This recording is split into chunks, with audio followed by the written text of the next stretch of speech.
Сайн байцгаана уу хүмүүстээ. Өнөөдрийн мэндийг хүргэе. Өнөөдрийнхөө математикийн хичээлд оролцох хүмүүстээ математикийн сурах хүчгийг гаргаарай. Мөн та бодохдоо хэрэгэлдэг тооллын хүснэгтэй. За тэгээд тооллын хэрэгслүүдээ бидэнд байдаг соронзоо байж болно. Яман ундааны бөглөө байж болно. Бас лего шоо байж болно. Шагаа байж болно. Хэм хүмүүстээ. За тэгээ үзэг харандаа шугамаа бэлтгээ суугаарай. Сурах хүчгийнхаа 65 дугаар үдсийг нэ. Өнөөдрийн хичээлийн сэдэв дараалан нэмэх хасах. Дараалан нэмэх хасах гэж юу хэлж байгаа одоо ойлгож авахын тулд бүгдээрээ сурах хүчгийнхаа энэ 64 65 дугаар үдсэн дээр байгаа бодлогуудыг бодож ярилцсангаа сурцгаая. За эхний энэ зураг дээр ярилцъя бүгдээрээ. Сурах хүчигт өгөгдсөн зураг дээр хүүхдүүдийн тоглоомын тоог гаргах ёстой. За эхний 1-р хүүхдэд хэдэн тоглоом байна вэ? Түүнийг хэрхэн загварчлан үзүүлж вэ? За 4 тоглоомыг 4 дүрсээр төлөөлүүлсэн байна. За 2 дахь хүүхдэд байгаа тоглоомыг 2 дүрсээр төлөөлүүлж 3 дахь хүүхдэд байгаа тоглоомыг 3 дүрсээр төлөөлүүлжээ. Тэгвэл энэ 3 хүүхдэд гурван нийт хэдэн тоглоом байгааг бүгдээрээ сурах хүчигт өгөгдсөн загварыг уншицгаая. Нийт хэдэн тоглоом байгаа гэсэн 4 дээр 2 дахь хүүхдийн 2 тоглоомыг нэмлээ 6. Дараа нь 3 дахь хүүхдийн 3 тоглоомыг нэмлээ. Нийтдээ 9 тоглоом байгааг үзүүлжээ.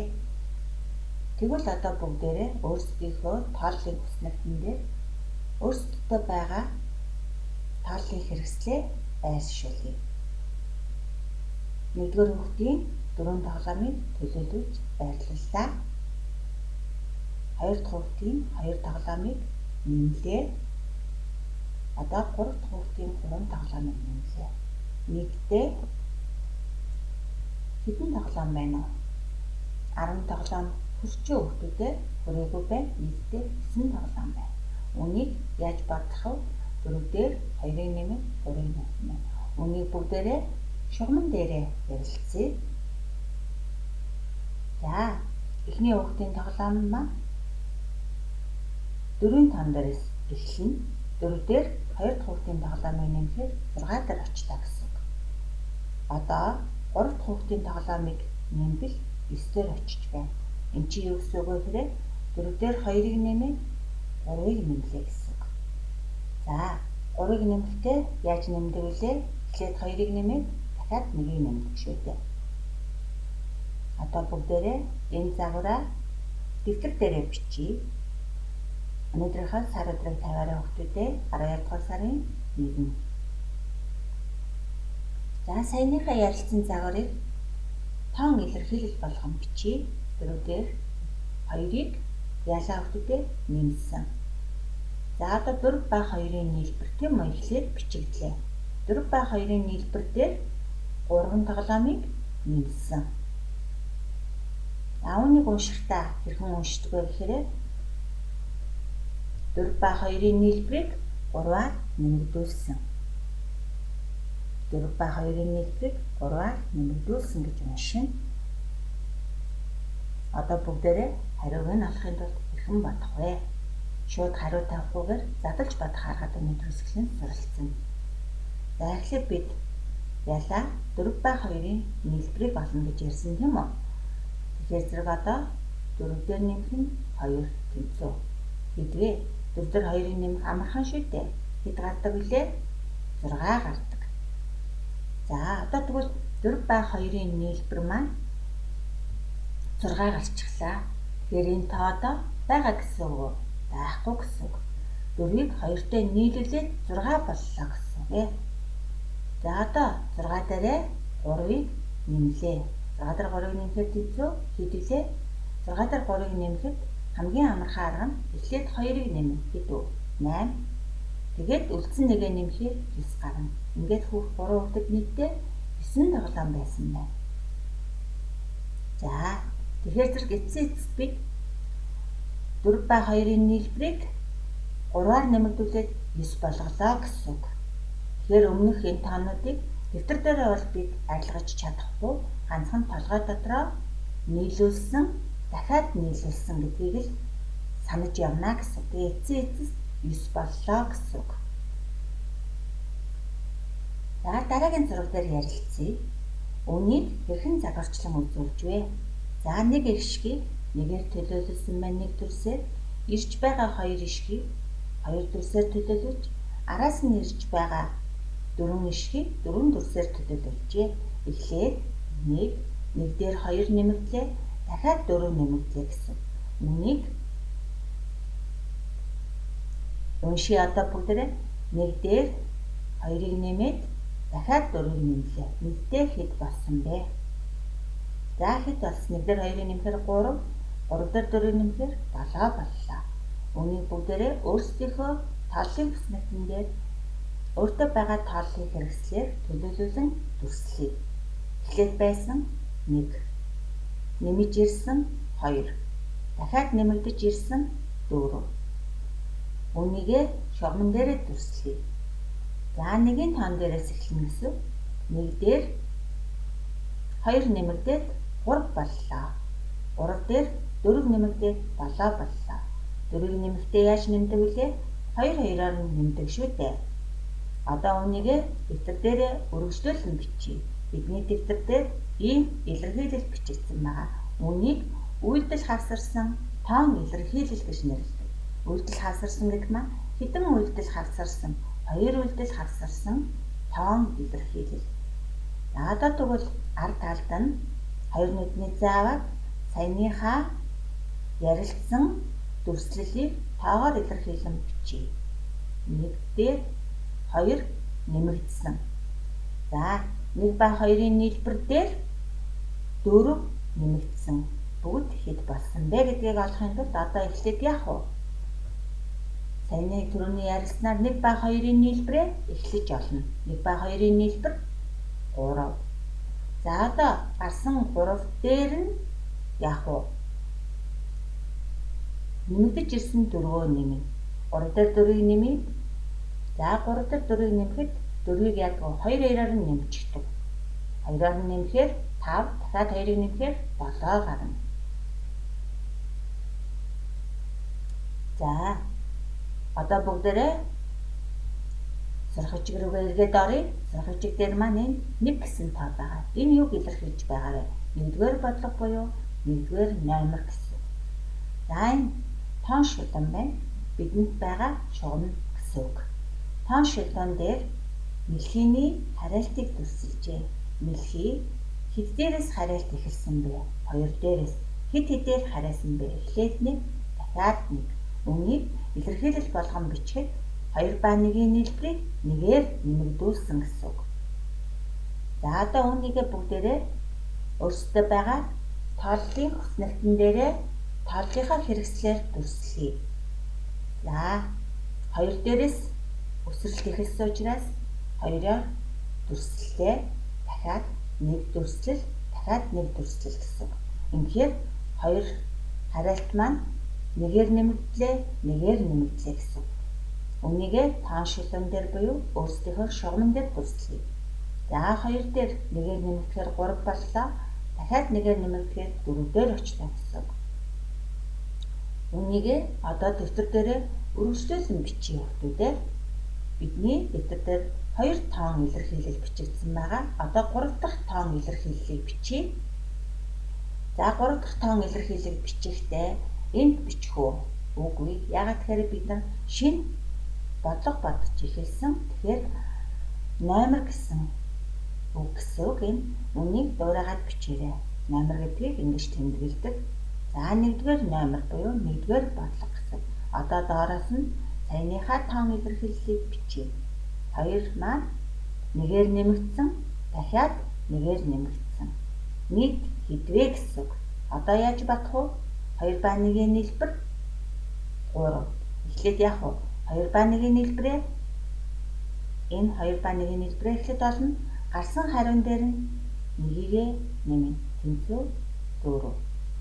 За тэгэхээр 2 ба 1-ийн нийлбэр 3 болохоор зэрэг энд ба 2 ба 1 чинь яасан гэсэн үг. Нийлээд 3 болсон гэж бодсон шүү хүмүүдээ. За тэгээд 3 дээрээ 1-ийг нэмэхээр 4. Одоо эргээд сурах бичиг рүүгээ оръё. Сурах бичгийн 1-р бодлогын 2 дахь зураг дээр ярилцъя. Одоо дэгдээхний хараалтыг үзүүлжээ. Дэгдээхээ 1-ийн тон дээрээс эхлээд 4 хүртэл хараалсан. Хэдээр нэмэгдсэн бэ 4 хүртэл? 1, 2, 3. 3 хараалтыг алгасаж 4 дээр шууд 1 дээрээс шууд 4 дээр очсон гэсэн. Тэгэхээр 1 дээр нэмэх нь 3.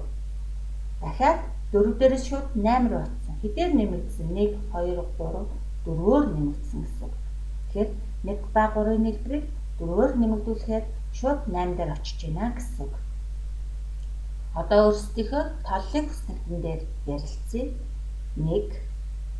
За алгасаж чарайсан 3-аа нэмлээ. Одоо хэд болсон? 4 болсон.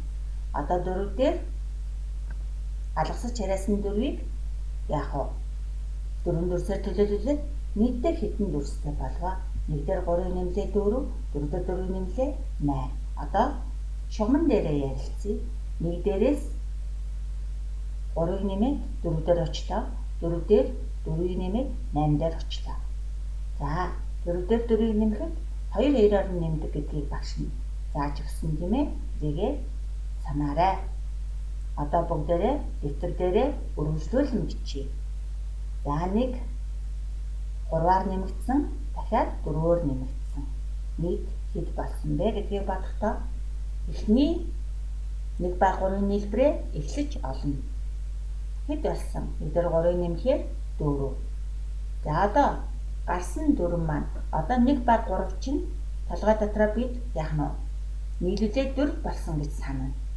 Одоо 1 маань дахиж хэрэглэгдэхгүй, 3 маань дахиж хэрэглэгдэхгүй гэсэн үг. Нийлээд 4 болчихсон. Одоо 4 дээрээ 4-ийг нэмэхээр тэнцүү 8. Эцсийн эцэст 1 ба 3-ын нийлбэрийг 4-өөр нэмэгдүүлсэн маань энэ үйлдэл хасарсан илэрхийлэл маань 8 болж хувирлаа гэсэн. Эргээд бүгдээрээ сурах бичиг рүүгээ оръё. Сурах бичиг дээр ийм 2 илэрхийлэл байгаа. Тон илэрхийллийн эхнийх нь уншия. 3 ба 1-ийн нийлбэрийг 3-аар нэмэгдүүлнэ. За үүнийгээ бодохдоо дэвтэр дээрээ үргэлжлүүлэн бодъё. 3-ыг 1-ээр нэмэгдүүлээд 3-аар нэмэгдүүлсэн. Нийт хэд вэ? За эхний 3 ба 1-ийн нийлбэрийг эхлэж бичнэ гэсэн. За 3 ба 1-ийн нийлбэрийг оллоо. Хэд вэ? 4. Тэгэхээр 3 ба 1-ийн нийлбэр маань одоо хэд болж хувирсан? 4 болсон. Одоо 3 байхаа байсан, 1 байхаа болсон. Нийлээд 4 болсон гэсэн. Энэ хоёр тооны оронд 4 болж хувирлаа гэсэн. Одоо 4-ийг 3-аар нэмэгдүүлээд хэд вэ? 7. Эцсийн хариу 7. Эргээд сурах бичиг рүүгээ оръё. Дараагийн 2 дахь илэрхийллийг уншаарай. 4 ба 2-ын нийлбэрийг 2-оор нэмэгдүүллээ. 2-оор ихсгэлээ гэж ярьж болно. Үүнийгээ өөрсдөө бидаад бодоорой хүүхдүүдээ.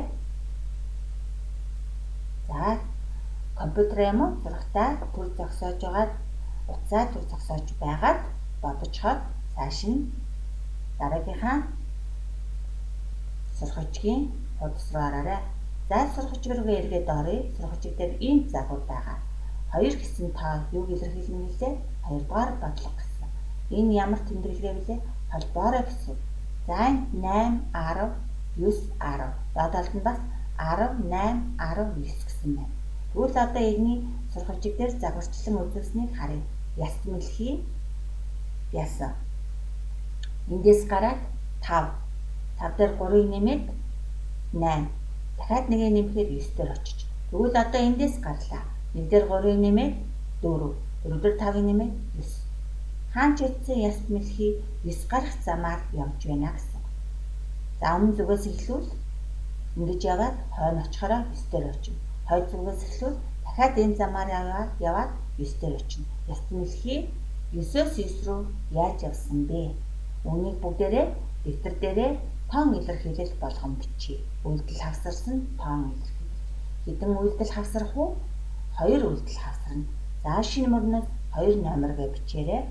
1-ийг 3-аар нэмэгдүүлээд дахиад 5-аар нэмэгдүүл. Үйлдэл хавсарсан гэдэг маань 2 үйлдэл орсон учраас 2 үйлдэл хавсарсан тоон илэрхийлэл. Тоогоор өгөгдсөн учраас тоон илэрхийлэл гэж байна. Эцсийн үр дүн хэд дээр очих вэ? За эхлээд 1 ба 3-ын нийлбэр гэсэн тийм ээ хүүхдүүдээ. Одоо 1 ба 3-ын нийлбэрээ олъё. 1 ба 3-ын нийлбэр. Нэмэгдэхүүний байрыг сольж бичихгүй яг байгаа байраар нь бичнэ. Харин нэмэхдээ байрыг нь сольж толгой дотроо цээжээр 3 дээр нэгийг нэмээд хэдвэ гэж бодож болно. Ингээд нийлбэр нь 4 гарлаа. За одоо 4 дээрээ 5-ыг нэмнэ. За 4 дээр 5-ыг нэмнэ гэдэг маань бичихтэй бол байгаа байдлаар нь бичнэ. Байрлал нэмэгдэхүүний байрыг сольж бичихгүй. Харин өөрсдөө цээжээр бодохдоо байрыг нь сольж нэмж болно. 5 дээр 4-ийг нэмж болно. 5 дээр 4-ийг нэмэхэд 2-ын 2-оор нь нэмээд 5 дээр 2-ыг нэм 7, дахиад 2-ыг нэм 9. Тэнцүү 9 гарна гэсэн. Тэгэхээр эхлээд 1 ба 3-ын нийлбэрийг олсон тийм үү? Тэгэхээр 4 гарсан гэдэг маань 1 ба 3-ын оронд 4 байрлалаа гэсэн үг шүү. 1 нь байхгүй болоод 3 нь байхгүй болоод 4 болж хувирлаа. Одоо 4-ийг 5-аар нэмэгдүүлэхээр 9. Эцсийн дүн үйлдэл хавсарсан илэрхийлэл маань 9 болж хувирлаа гэсэн үг. За эргээд сурах чигээр рүүгээ оръё. За сая яст мэлхийний явсан замыг ярилцсан бол одоо бүгдээрээ зарааны явсан замыг ярилцъя. Зараа шууд 5 руу ирсэн. 5-аас энэ 10 номер дээр зараа зогсож байгаа тийм үү? Тэгвэл энд 10 дээр л очих ёстой. Тэгвэл 5 дээр хэдийг нэмээд 10 гарах вэ? 5 дээр 2-ыг нэмлээ. Дахиад 3-ыг нэмэхээр хэд гарав? 10 гарлаа гэсэн. 3 дээр 2-ыг нэмээд дахиад 5-ыг нэмэхээр 10 гарлаа гэсэн. Зараа бол 10-аас 10 руу явна. За одоо тоон илэрхийлэл болгон бичиж 5 маань 2-оор нэмэгдлээ. Дахиад 3-аар нэмэгдлээ. Хэд гарах вэ? Тэгэхээр эхний нийлбэрээ олно. 5 ба 2-ын нийлбэр хэд вэ? 7. 2-оор нэмэгдүүлэх хамгийн амархан байдаг тийм ээ. Одоо гарсан 7-гоо 3-аар нэмэгдүүллээ. Тэнцүү 10. Тэгэхээр зараагийн 10 дээр очихыг хэлбэр олж болж гинэ. 5 ба 2-ын нийлбэрийг олцоход 7 гарсан. 5 ба 2-ын нийлбэр чинь 7 болж хувирлаа гэсэн. Одоо 7-гоо 3-аар нэмэгдүүлээд 10. Эргээд сурах чиглэлөө очие хүүхдүүдээ. Одоо яах вэ? Дараагийн амьтдын явах замыг олно. За энд 10, энд 8. Ямар замаар явж иж 8 дээр очих вэ? Ямар замаар явж иж 10 дээр очих вэ гэдгийг бүгдээ бие дааж бодоорой. Одоо бүгдээрээ багштайгаа хамтраад дараагийн илэрхийллийг ярилцъя. Сая бид нар дандаа нэмэгдүүлсэн. Одоо тэгвэл нийлбэрээс ялгуурыг тоог яах нь хасаж болно. Ялгуурыг олж болно. Тэгэхээр хоёр өөр үйлдэл хавсарсан илэрхийлэл бас байж болдог байна. 5 ба 3-ын нийлбэрийг 4-өөр хорогдуулна. 5 ба 3-ын нийлбэрийг 4-өөр багасгана. 5 ба 3-ын нийлбэрийг 4-өөр цөөрүүлнэ. Гэх мэтлэн ярьж болно. Одоо яах вэ? 5 ба 3-ын нийлбэрээ олно. 5-ыг 3-аар нэмэгдүүлээд дахиад 4-өөр хорогдуулна гэсэн. Нэмэгдүүлээд хорогдуулах. За одоо эхний 5 ба 3-ын нийлбэрийг оллоо. Тэнцүү хэдүү 5 дээр 3-ыг нэмнэ гэдэг маань 3 маань юу вэ? Задлаад нэмж болно. Эхлээд 2-ыг нэмээд дараа 1-ийг нэмнэ. Бүгдээ 3-гаа тоолж нэмэхгүй шүү. Тоолдын хэрэгсэл ашиглахгүй шүү. Аль болох цээжээр бодохыг бодоорой. Шугамн дээрээ бас тоолж нэмэхгүй шүү. За 8. Тэгвэл одоо 5 ба 3-ын нийлбэр маань хэд болж хувирсан бэ? 8 болж хувирлаа. Бид үүнийг яадаг вэ? Хараарай хүүхдүүдээ. Үнийг толгой дотроо балруулдаж арилгалаа гэсэн үг. Тэрнээс дэвтэр дээрээ балруулдаж арилгана гэж байхгүй шүү дээ. Тэгэхээр 5 ба 3-ын нийлбэр маань хэд болж хувирсан? 8 болж хувирсан гэж бодно. Одоо 8-аас 4-ийг хасна. 8-аас 4-ийг хаслаа 4. 8-аас 4-ийг хасах яаж хасах вэ? Эхлээд 2-ыг хасаад 6, дахиад 2-ыг хасаад 4. Өөрөөр бас 4 дээр хэдийг нэмбэл 8 гарах вэ гэж бас бодож болдог тийм ээ. Ингээд эцсийн дүн 4 гарлаа гэсэн үг. За хүүхдүүдэд цэцэр дээрээ бичиж аваарай. За эцсийн дүн бидний дэвтэр дээр бол илэрхийлэл маань ингэж харагдана. Тийм хүүхдүүдэд 5/3-ын нийлбэрийг 4-өөр хоригдуулна. Тэгэхэд эцсийн үр дүн 4 гарч байна. Нэмэгдүүлээд хоригдуулж байна. Тэгэхээр зэрэг бид яах нь вэ? Толгой дотроо ерөөсөө 4 болгож эцсийн үр дүн гаргалаа гэсэн. Яаж илээ? 5-ыг 3-аар нэмэгдүүлээд 4-өөр хоригдуулахад л эцсийн үр дүн 4 гарлаа. Үүнийг бодохдоо эхлээд 5-ыг 3-аар нэмэгдүүлээд 8 гаргасан. 8-ыг 4-өөр хоригдуулаад 4 боллоо гэдгийг бодчих нь. Бодоод эцсийн үр дүн 4 маань үлдэж байгаа биз? Нөгөө үйлдэл хавсарсан тоон илэрхийлэл чинь ийм болж хувирлаа гэсэн. Үнийг бүгдээрээ шоогоор загварчлан үзүүлье. Эхлээд бидэнд хэд байлаа? 5 шоо байсан. За бүгдээрээ тооллынхаа хүснэгтэн дээр өөртөө байгаа тооллын эргэслийг өрөөрэй. 5 шоо. За энэ дээр хэд нэмэгдлээ?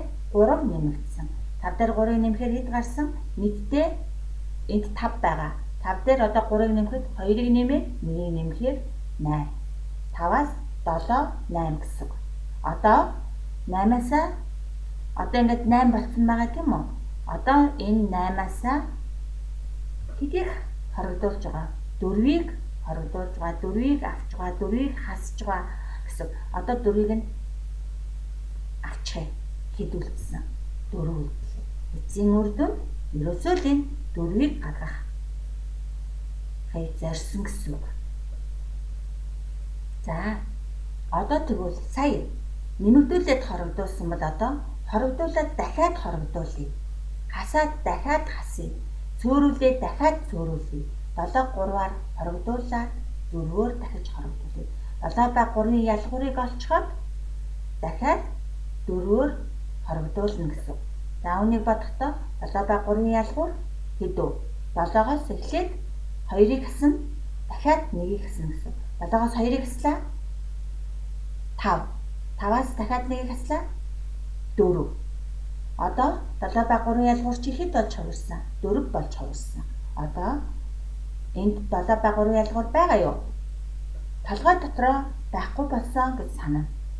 Тэгээ дэвтэр дээр чинь бол байна шүү дээ хүүхдүүдээ. Дэвтэр дээрхийг арилгаж балруулж болохгүй. За одоо яасан? 4-өөс 4-ийг хасна. 4-өөс 4-ийг хаслаа тэг. Эцсийн үр дүн бид энэ тгийг л бодох ёстой. За хараарай хүүхдүүдээ. 7/3-ын ийм байсан тийм ээ.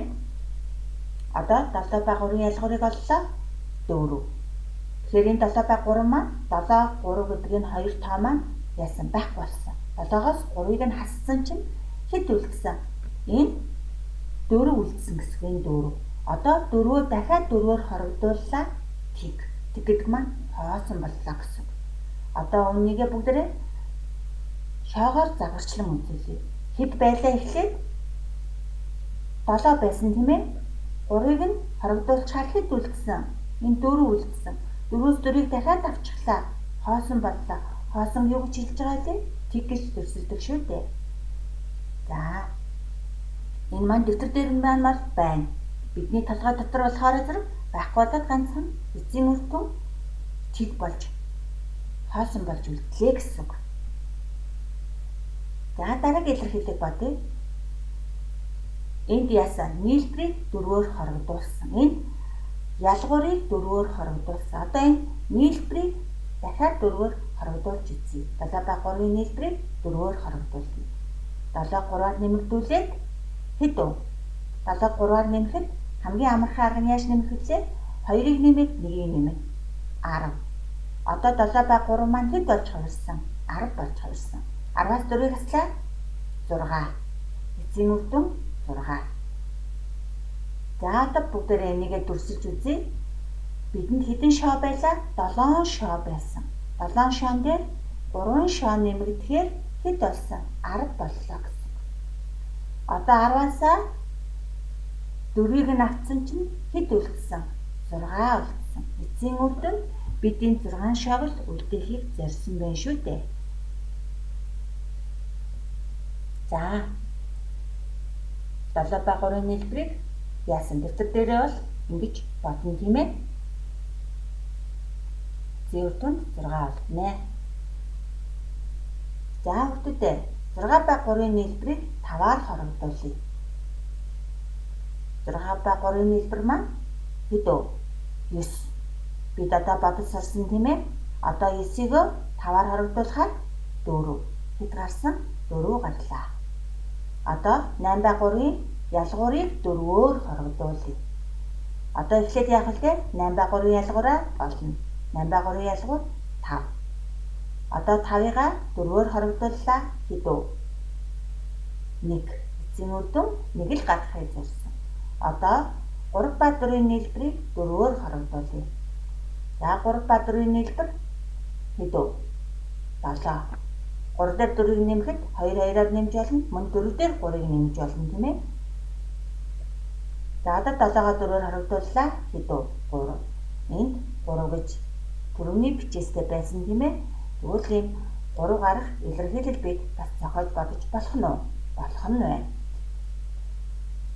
За гэрийн даалгавартай хүүхдүүдээ эдгээр илэрхийллийг энэ 6 илэрхийллийг багшийнхаа заасан аргаар бодоорой. Баяртай хүүхдүүдээ.